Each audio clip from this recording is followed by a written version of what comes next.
Bismillahirrahmanirrahim. Alhamdulillah alladzi 'allama bil qalam 'allamal insana ma lam ya'lam. Asyhadu an la ilaha illallah wahdahu la syarikalah Muhammadan abduhu wa rasuluh. Allahumma shalli wa sallim ala sayyidina Muhammadin wa ala alihi washabihi ajmain, amma ba'd. Yang sama-sama kita muliakan Ketua Yayasan Pondok Pesantren Darul Ihsan Bapak Dr. Andes Kiai Haji Mulyadi, Magister Manajemen, para unsur pimpinan baik dari Ketua 1, Ketua 2 dan Ketua 3, serta para Kaprodi baik PAI, PGMI, PIAUD dan Ekonomi Syariah, dan juga saudara-saudara BEM serta seluruh mahasiswa, ini sudah mahasiswa ya, mahasiswa baik PAI, Ekonomi, PIAUD dan PGMI yang senantiasa kami banggakan. Alhamdulillah, syukur kita aturkan pada Allah Subhanahu wa taala karena sampai saat ini kita masih diberikan rahmat, diberikan maunah dan juga maghfirahnya, sehingga kita bisa menguatkan keyakinan kita dalam rangka untuk mengakses keimanan dan ketakwaan kita kepada Allah Subhanahu wa taala. Mudah-mudahan rangka ini pula juga yang akan menjadikan kita semakin kuat, semakin kokoh untuk menjalani amanah mahasiswa di tahun angkatan 2021-2002 sampai selesai. Saudara sekalian, karena ini sudah jadi ada satu buku yang ditulis oleh Profesor Klaus Martin Schwab. Bukunya adalah The Industrial Revolution, ditulis pada tahun 2017. Di dalam buku itu terungkap ada satu peristiwa, yaitu bercampurnya digital dan juga sekaligus industri dunia fisik dan biologis tidak bisa dipisahkan. Kalau secara konkretnya era itu adalah era digitalisasi. Itu yang kemudian disebut dengan revolusi industri 4.0 atau era 4.0, di mana saat itu adalah banyak tenaga yang muncul itu adalah tenaga buatan. Karena semua transaksi apapun itu mesti menggunakan digital. Ketika kita mau transfer uang, cukup dengan mobile banking digital.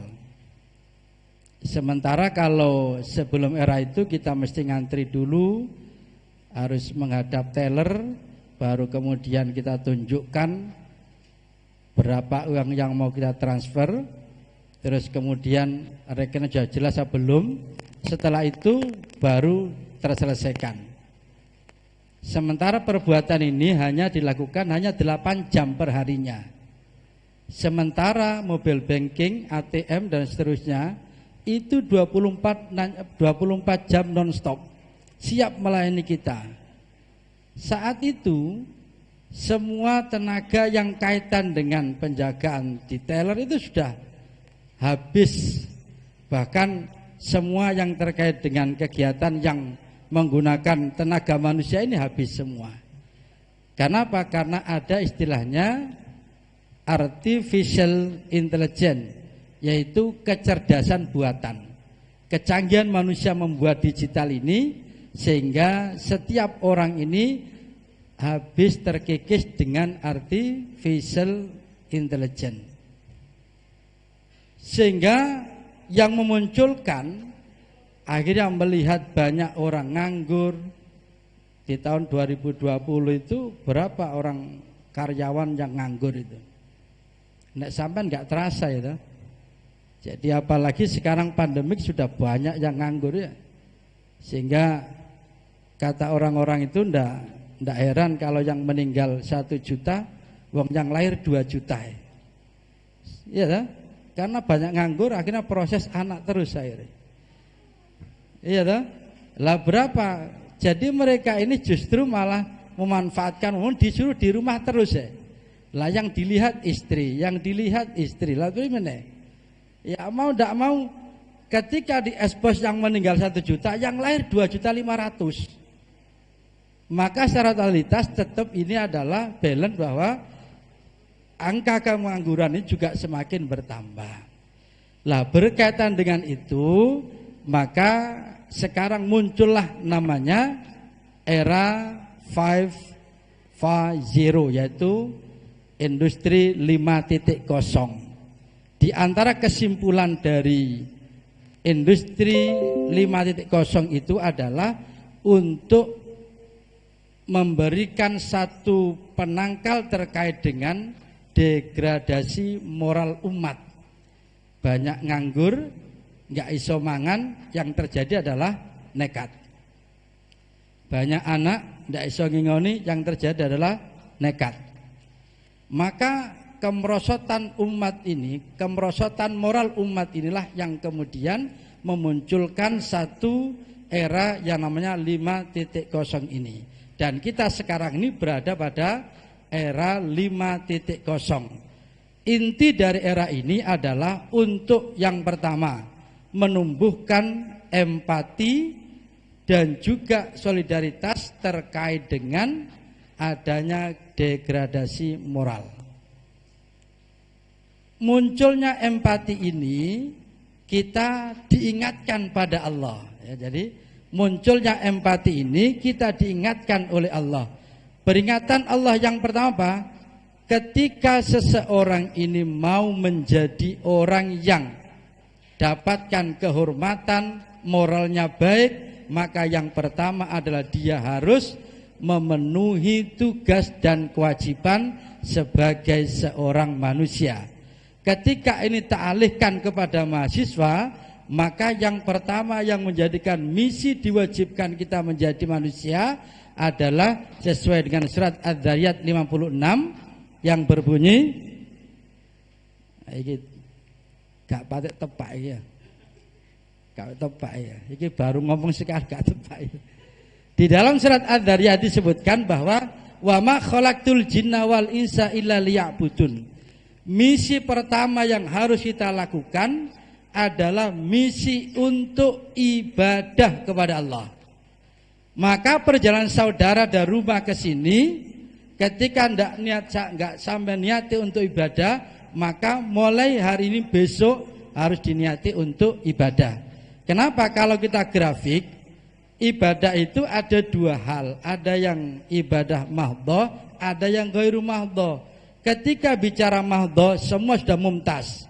Karena ini tidak ada pengembangan apapun. Wong namanya sholat ya sudah begitu, zakat begitu, pokok ibadah mahdhah itu yang sudah terstruktur, yang termaktub Al-Quran, hadis, ijma' qiyas, dan juga kitab-kitab fikih. Yang saya bahas di sini adalah ibadah yang ghairu mahdhah.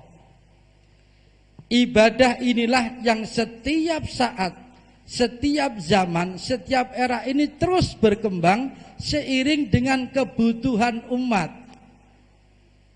Ini yang perlu kita lakukan, kaitan politik, ekonomi, sosial, budaya, bahasa. Ini semua adalah ibadah ghairu mahdhah. Dan setiap era itu mesti berubah-ubah seiring dengan kepentingan dan kebutuhan masa. Lah bagaimana kemudian kita ini bisa ibadah? Yang pertama, niatkan bahwa proses untuk PLK hari ini adalah sebuah proses kebaktian untuk ibadah kepada Allah. Ini kaitan dengan ilmu dan ketaatan, dan itu adalah versinya juga berubah-ubah seiring dengan kebutuhan umat.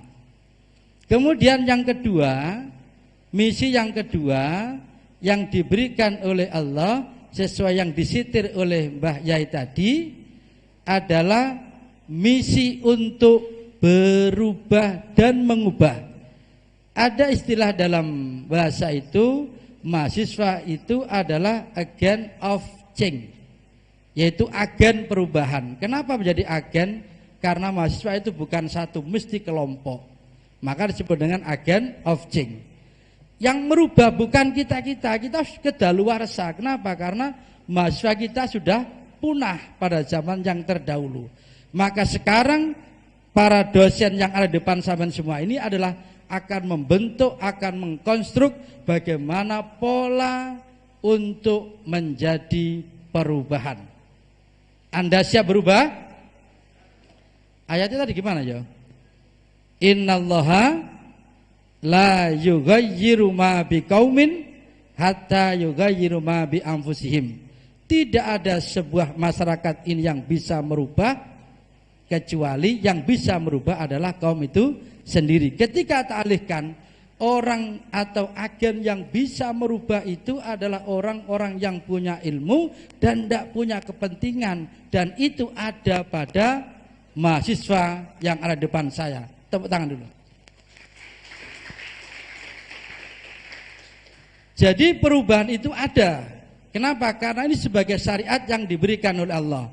Ketika sampean saat ini sudah duduk menjadi peserta PLK, maka usahakan dalam tahapan hari ini sampai nanti penyelesaian di akhir menjadi S1, sarjana pendidikan atau sarjana ekonomi, maka sampean punya kewajiban untuk bagaimana orang di sekitar sampean, keluarga sampean, masyarakat sampean tetap harus ada misi bahwa dengan ilmu sampean, kapasitas potensi yang saya miliki harus ada yang bisa Anda tularkan kepada masyarakat, sehingga masyarakat bisa berpikir sesuai dengan pikiran yang sampean harapkan. Yang ketiga, alhamdulillah kurang 20 menit ya. Yang ketiga yang diberikan misi untuk mahasiswa adalah menjadi pemakmur di muka bumi.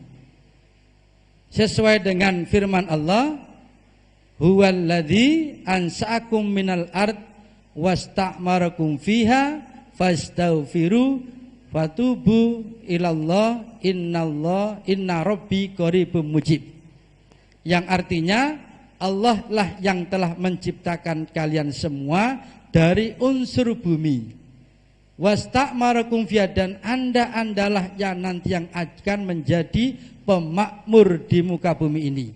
Ketika Anda bisa memanfaatkan ilmu dengan sebaik mungkin, memanfaatkan ke etika panjenengan dan ke akhlak panjenengan untuk mengakses semua potensi yang saya miliki, untuk mengarahkan masyarakat, untuk mengarahkan setiap generasi yang ada dalam rangka untuk membangun solidaritas dan keimanan pada Allah, maka yakinlah bahwa di sekeliling sampean semua ini akan merasa makmur dan aman.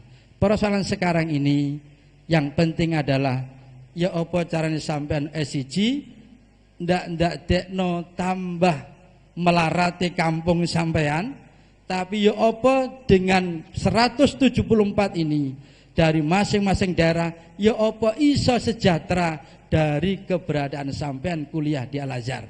Sampean sanggup? Nek enggak sanggup ya ndak usah kuliah. Ya tak? Itulah yang disebut dengan misi fasta'marakum fiha. Yang paling akhir, nah pas ya. Yang paling akhir adalah saling memotivasi satu dengan yang lain. Ketika ada 174 yang hadir tengah-tengah ini, bagaimanapun kondisi pembelajaran yang kita alami saat ini, baik nanti melalui daring atau melalui luring seperti ini, maka kalian semua harus bisa memantapkan dan meyakinkan kepada teman yang lain. Kondisi ini memang kondisi yang tidak nyaman untuk belajar, tapi yakinlah dengan motivasi Anda untuk saling memberikan nasihat, menasihati satu dengan yang lainnya dalam rangka untuk berteguh kukuh sampai nanti memperoleh gelar S1. Inilah yang disebut dengan orang-orang yang beruntung. Sesuai dengan firman Allah, wal asri innal insana fi khusrin illal ladzina amanu wa amilus solihati wa tawassaw bil haqqi wa tawassaw bis sabr. Saling nasihat menasihati adalah kunci untuk Anda tidak menjadi calon mahasiswa yang merugi di zamannya. Saya kira itu sambutan dari saya, dan mudah-mudahan 2 menit yang saya sampaikan ini akan semakin memotivasi untuk PLK hari ini. Dan yang paling akhir, Ustaz, ngapunten, yang paling akhir saya masih memberikan satu motivasi. Karena sampai nanti akan saya minta 3 orang yang jadi calon teladan ya. Jadi mahasiswa PLK teladan nanti tak kasih sertifikat dari BEM dan juga trofi, serta tak kasih uang cuma-cuma ya toh. Tujuannya apa? Untuk agar sampean 174 ini betul-betul berkompetisi untuk menjadi calon-calon mahasiswa yang teladan, sehingga masuk nominasi 1, 2, dan 3. Untuk 4 seterusnya kami ucapkan alhamdulillah atas partisipasinya. Saya kira demikian, dan kurang lebihnya mohon maaf. Akhirul kalam, wassalamualaikum warahmatullahi wabarakatuh.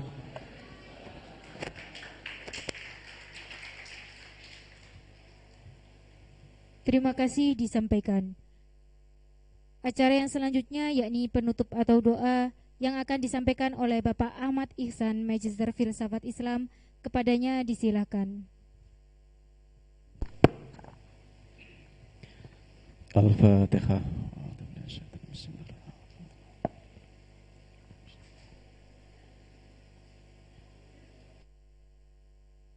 A'udzu billahi minasyaitonir rajim. Bismillahirrahmanirrahim. Allahumma shalli ala sayyidina Muhammad wa ala sayyidina Muhammad. Alhamdulillahirabbil alamin. Hamdan sakirin hamdan na'imin hamdan ya fi ni'matika fi majidah. Ya Rabbana lakal hamdu kama yanbaghi li jalali wa'dimi sultanik. Allahumma shalli ala sayyidina Muhammad salatan tunjina biha min jamil khani wal akhni wal ahwali wal baliyati wa tasallamuna biha min jamil fitani wa jabi wa sayyat wa tarafa'una biha anta kala darajat wa tabana bal aqsal ghayati fi akhirat batul mamat wa barik wa sallim azwaji wa dhurriyyati wa ahli baiti ma sallallahu fil mikasratan wa fil makik. Rabbana sahil umurana wa qasim maqasidana ya Allah ya Rahman ya Rahim. Rabbana jam'ana jam'an marhuman. Rabbana atina fid dunya hasanah wa fil akhirati hasanah wa qina adzabannar wa qina adzabannar wa adkhilna jannatal abrar ya aziz ya ghafar ya rabbal alamin. Allahumma arzuqna fahman nabiyyin wa hifdzal mursalin wa ilman malaikal muqarrabin bi rahmatika ya arhamar rahimin. Subhanaka rabbika rabbil izzati amma yasifun wa salamun alal mursalin walhamdulillahi rabbil alamin. Al-Fatihah.